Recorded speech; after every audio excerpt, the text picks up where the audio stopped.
হানাফি মাযহাবের ইমাম হযরতে ইমাম আজম আবু হানিফা রহমতুল্লাহি আলাইহি তিনি বলেছেন, আমি ইমাম জাফর সাদিক রাদিয়াল্লাহু তাআলা আনহুর কাছ থেকে 2 বছর ইলম অর্জন করেছি। তিনি বলেছেন, আমি জীবনের মধ্যে যেই 2 বছর ইমাম জাফর সাদিক রাদিয়াল্লাহু তাআলা আনহুর কাছ থেকে পড়েছি, যা আমাকে শিখিয়েছে, ওই 2 বছর জ্ঞানে আমি ইমাম আজম আবু হানিফা রহমতুল্লাহি আলাইহিকে দুনিয়া এবং আখিরাতের ইমাম বানিয়ে দিয়েছেন। সুবহানাল্লাহ। শুধু তা নয়, যিনি মালিক মাযহাবের ইমাম অর্থাৎ ইমাম মালিক রহমতুল্লাহি আলাইহি, তিনিও হযরতে ইমাম জাফর সাদিক রাদিয়াল্লাহু তাআলা আনহুর ছাত্র ছিলেন।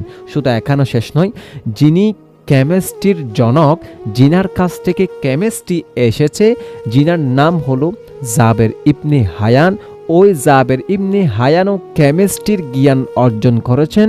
তিনার নাম হলো হযরতে ইমাম জাফর সাদিক রাদিয়াল্লাহু তাআলা আনহু।